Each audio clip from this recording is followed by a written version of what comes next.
अनोखा मुकदमा। बरसों बाद डाकिये को द्वार पर देख हवेली की स्वामी सुजाता चतुर्वेदी ने कौतूहल से प्रश्न किया, किसकी चिट्ठी है? वजहवाजी पूछने की। सारी डाक तो दुकान पर ही आया करती थी, उनके परिवार की, और मयूरी उसकी बेटी से तो रोज फोन पर ही बात हो जाती थी। मयूरी का नाम सोचते ही मीठी मुस्कान तैर गई उसके होठों पर।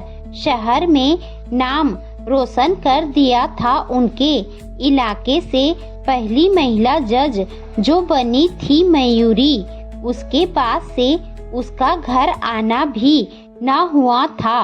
सुजाता को बड़ा अरमान था उसके घर आगमन पर स्वागत में भव्य आयोजन करने का। ये सोचकर बोली, लगता है मयूरी की चिट्ठी होगी। पूरे घर को इंतजार था उसकी घर वापसी का। लाइए जल्द, उसने आतुरता से कहा। दस्तखत कीजिए बहू जी और लीजिए, ये सम्मन है कचहरी का, इसीलिए घर के पते पर आया है, डाकिये ने समझाते हुए कहा और अपने रास्ते चला गया। सम्मन कोई और दिन होता तो सुनकर घबरा जाता मन। अब जिला जज की माँ को सम्मन के नाम से कैसी घबराहट। अंदर आकर उसे जो मुस्कान होठों पर तैरी थी वो उसे खोलते ही बाद घबराहट में बदल गई।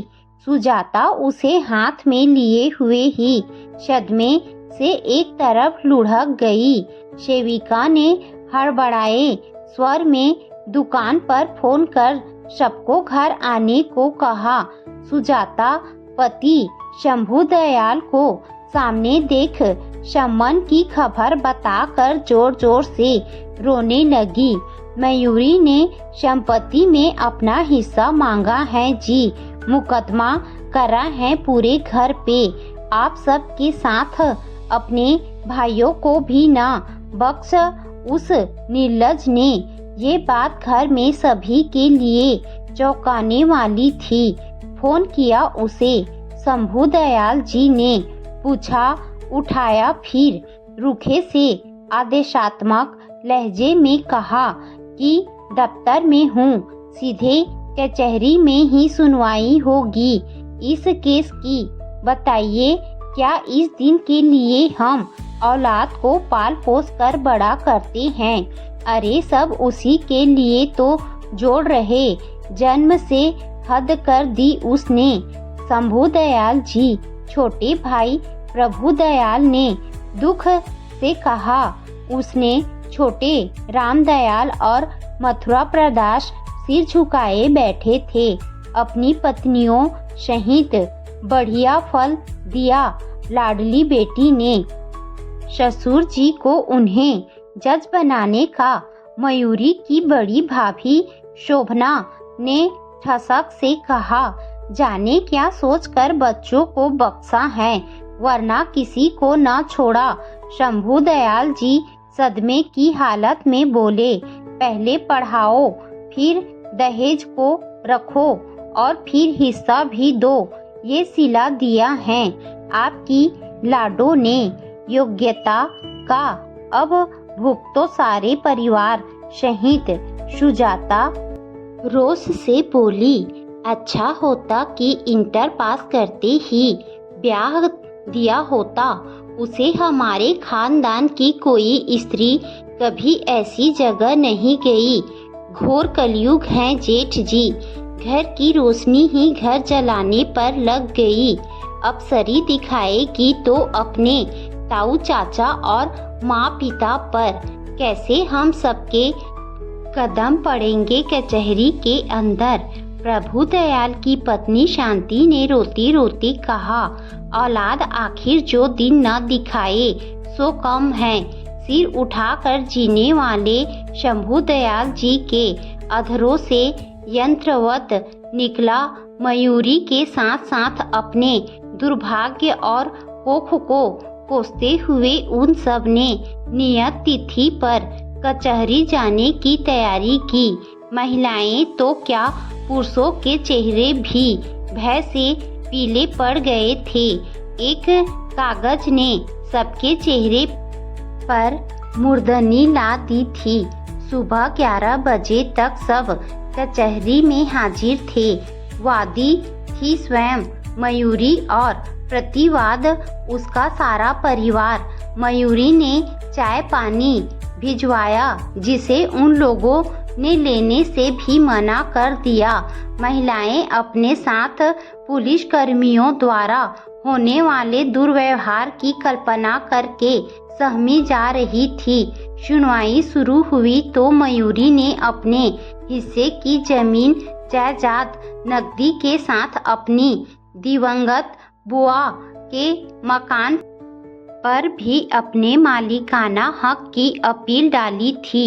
सभी सिर झुकाए शर्मिंदगी के साथ बैठे थे।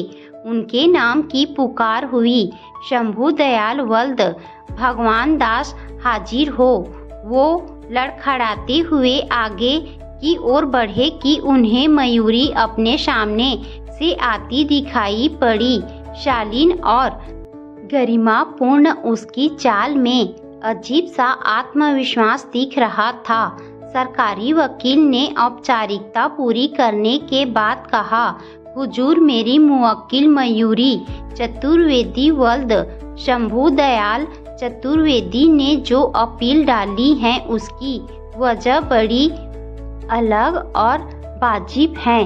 शायद यह अपनी तरह का पहला मुकदमा होगा। मेरी मुवक्किल ने बताया है कि उनके पिता 4 भाई व 1 बहन है। बहन राम प्यारी की मृत्यु हो चुकी है। उनके परिवार में स्व अर्जित कुल संपत्ति में 5 मकान व 2 पैतृक हवेली हैं, जिसमें पुश्तैनी जेवर व 40 बीघा खेती की जमीन है। मेरी मुवक्किल ने उसमें से अपने हिस्से की मांग की है। शंभू दयाल जी के वकील ने कहा, हुजूर, मेरी दरख्वास्त है कि वादी से एक बार इसकी वजह पूछी जाए। ये मुकदमा पारिवारिक विवाद का बिल्कुल नहीं है। जरूर इसे किसी ने फुसलाया है। अगर बातचीत से सुलझ सके तो हम समझौते की इच्छा रखते हैं। बेटी बाप को कटघरे में खड़ा कर सकती है, पर बाप नहीं। जी हाँ, अगर वादी प्रतिवादी चाहे तो मध्यस्थता में आप ये विवाद सुलझा सकते हैं। जज नीति खन्ना जी ने 15 दिनों बाद अगली तारीख के आवेदन पर दस्तखत करते हुए कहा। नियत दिन सब उपस्थित थे। कचहरी में मयूरी ने बड़ी नफरत से अपने घर वालों देखते हुए अपना पक्ष रखते हुए कहा, हुजूर, मेरा अपनी पैतृक संपत्ति में अपना हिस्सा मांगने का उद्देश्य मरहूम राम प्यारी को न्याय दिलवाना है। उसके साथ किसने अन्याय किया, अपने घर ला कर रखा, ताउम्र ख्याल रखा। शंभू दयाल जी धूक गटकते हुए बोले। अच्छा, उसने बीच में ही व्यंग से कहा, मुझे विश्वस्त लोगों से ही यह खबर मिली है कि हमारे संपन्न परिवार की बेटी 4 भाइयों के बीच अकेली बहन और उच्च अधिकारियों भतीजों की बुआ की आत्मा अपनी 13वीं के लिए भी भटक रही है। मयूरी के इस रहस्य उद्घाटन से सबके चेहरे इस खुलासे से उतर गए। सुजाता और शांति ने कहा, पर ये फर्ज तो जीजी जी के ससुराल वालों का है, हमारा नहीं। मैके वालों ने उनकी जिम्मेदारी ही उठाई। कहाँ है, उस पर ना कर पाई मुकदमा। अब मयूरी के भीतर का लावा फूट पड़ा। जी बिल्कुल होता, अगर वो वहाँ रह रही होती। उम्र तो मायके की चाकरी में निकाल दी उन्होंने। आप लोगों ने उम्मीद दिलाई थी ख्याल रखने की। अच्छा फर्ज निभाया। भाई अपनी पत्नियों से मजबूर हो गए और बुआ पराई नौकरी और दूसरों की दया पर पली। अगर ध्यान देते तो उनके बच्चे उनकी आंखों के आगे ना मरते। 4 भाई मिलकर एक बहन को ना निभा पाए। अब जबकि वो मर गई तो उनके हिस्से वाली हवेली पर 4 ताले लटके हैं कब्जे के, क्योंकि वो सबकी बहन थी। सो उनकी संपत्ति पर हक सबका सब सन्न रह गए। अपने कर्मों का आलेख सुन मानो उन्हें भारी अदालत में नंगा कर दिया हो किसी ने। रामदयाल ने थूक कर सटकते हुए पूछा, तुम्हें ये सब कैसे पता? किसने कान भरे तुम्हारे?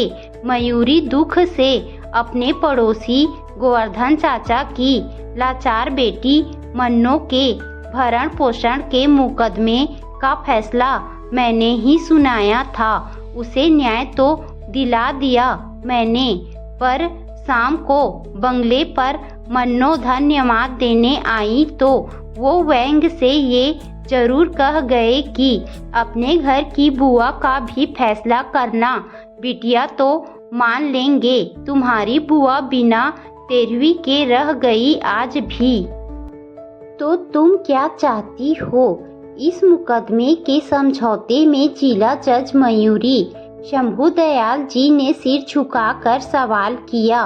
मुझे संपत्ति का लोभ नहीं, बाबूजी पर चाहती हूँ कि बुआ जी का अंतिम और लंबित क्रियाकर्म विधिवत हो।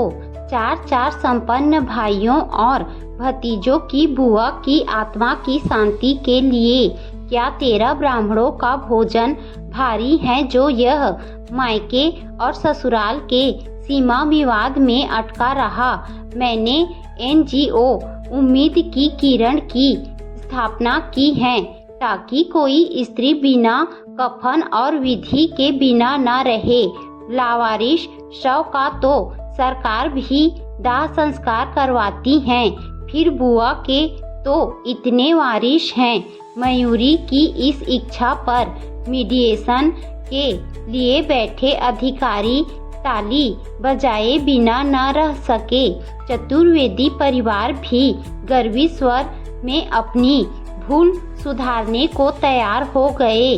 जज नीति खन्ना ने गदगद स्वर में कहा, वास्तव में ये हमारे समाज के लिए कितनी लज्जा का विषय है कि 2 कुलों का हित करने वाली दुहिता की अंतिम क्रिया भी 2 कुलों की चक्की में पीसती हैं। हमें रक्षाबंधन, भाई दूज और कन्यादान के अवसर पर बहन बेटी की अनिवार्यता महसूस होती है, पर उनका अधिकार देने में हम न्याय की बजाय स्वार्थ का पड़ला भारी कर लेते हैं। स्त्री के साथ वाकई दोयम व्यवहार अपनाते हैं। जन्म से लेकर श्राद्ध भी बिना उसके संभव नहीं और उसका शव भी कफन के लिए प्रतीक्षारत होता है। वेल डन मयूरी जी, हम सब भी आपकी इस मुहिम में तन मन धन से आपके साथ हैं। शिक्षित होने के बाद भी हमारे समाज में इस विषय पर काम और सुधार कम ही हुआ है। शंभुदयाल जी ने मयूरी को सीने से लगाकर कहा, समाज के साथ मेरी आंखें खोलने का आभार लाडो। और चेक बुक पर दस्तखत करते हुए कहा, ये तेरे NGO की सहयोग राशि। उधर रामदयाल ने पंडित जी से रामप्यारी जीजी के अटके हुए संस्कारों को पूरा करने का समय ले लिया। अनोखा मुकदमा अब चर्चा का विषय था।